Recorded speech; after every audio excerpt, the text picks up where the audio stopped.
Hey guys, what's going on? It's me, Destiny here, and in today's video we're going to talk about blending eyeshadow.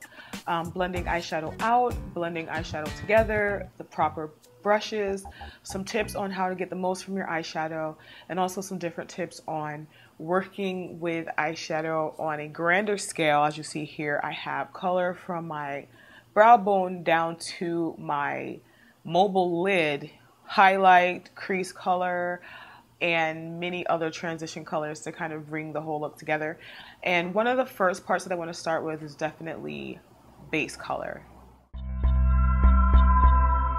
Okay, so in order to create this look and to get optimal blending opportunity, I started with a base. I used NYX Jumbo Pencil and Milk. This is a very popular base, but it's not the only base you can use. When it comes to primer and color base, primer is more for shadow overall and its performance, and base is more for the color and sometimes to cause eyeshadow to adhere better. I use NYX Jumbo Pencil, as I said before, and I use this because it kind of gives the best of both worlds. It's a little sticky, so you get the shadow to stick and last longer, and it's white, so it really helps the color to pop.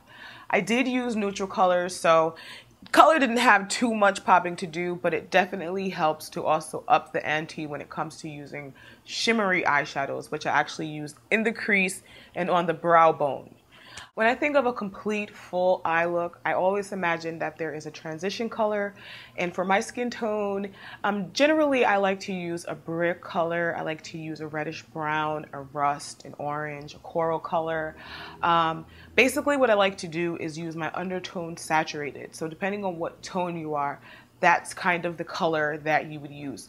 Look in the center of your eye area, in the crease area, and that's also a good way to choose which tone to use. I like to use a rusty, like I said, or a coral tone because it's like a neutral and it goes with all different eyeshadow colors, and it really helps everything to blend out and blend in very nicely. And it also gives you depth and dimension, so your eye is building up in layers.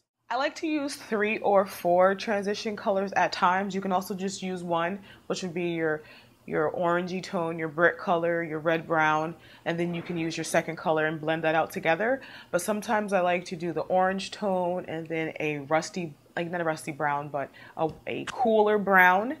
So I like to go the orange, the cool brown, and then you can go a darker brown than a black. And then you can do color on your lid and build out from there, and that's also a really cool way to build dimension. And you can do this with any color. You can create your crease and then put any color up there, blue, purple, orange, and it'll look really great. It'll look well put together. And if you put a pop of color, a highlight color, a gold, a silver, something shiny, something that reflects light right here in your tear duct area, you're gonna have a look that's really, really well put together without even having really done anything super advanced. All you're doing is layering colors. When it comes to the outer V, I like to keep the deepest tone there, and always I like to use a matte in my outer V. When it comes to blending and getting the most from an eye look, a completely shimmery eye is not something that I go for. It generally doesn't blend as well, and being that your whole entire eye is reflecting light, there's no area of interest. There's no depth or dimension. It can look pretty at times, and if you're doing an all over shimmery eye and you decide to rim your eye in black, that can actually look really pretty. But I always feel like a matte has to be involved in a multi-dimensional, professional looking eye job. When I first started doing makeup, my eye looks never came out the way I wanted them to. I was never really satisfied. And some of the areas that I lacked in, some of the areas that were actually messing me up that I didn't really notice, is that number one, I wasn't using the proper brushes for the proper job, and I wasn't using the proper size brushes. Now, I don't have the tiniest eyes ever, but I was using brushes that were just too large for my eye area. I was using this to try to do detailed work in my outer V. I was using brushes like this to apply color to my lid, and it just makes no sense when you think about it.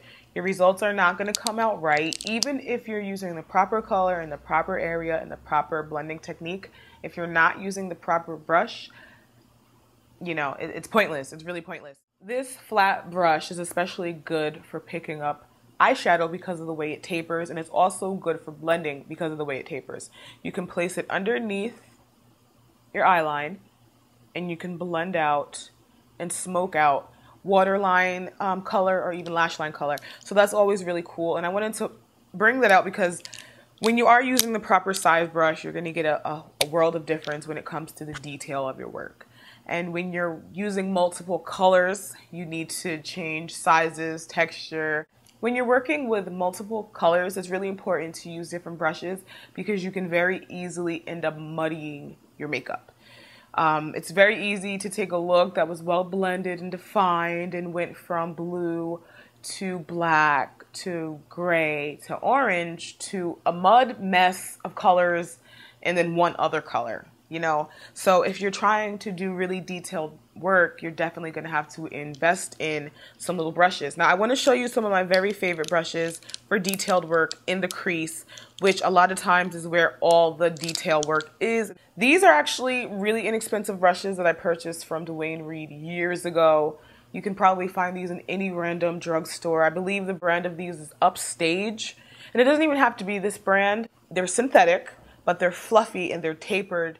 They blend crease work extremely well, and they're dense enough to pick up your eyeshadow and be able to place it where you want it. You can place and you can blend with these. So that's really, I love these. I absolutely love these. Then one of my favorite Sigma brushes to blend with is their E25. And this is a small, but not the smallest crease brush. And I love to blend with this. Now I place it with this one, blend it out a little bit. Take this further and blend it out even more. Okay, so that's just a little bit of intro to blending tips and different ways to step your game up. I'm gonna let you guys enjoy the tutorial and also definitely listen out for tips as you're watching along.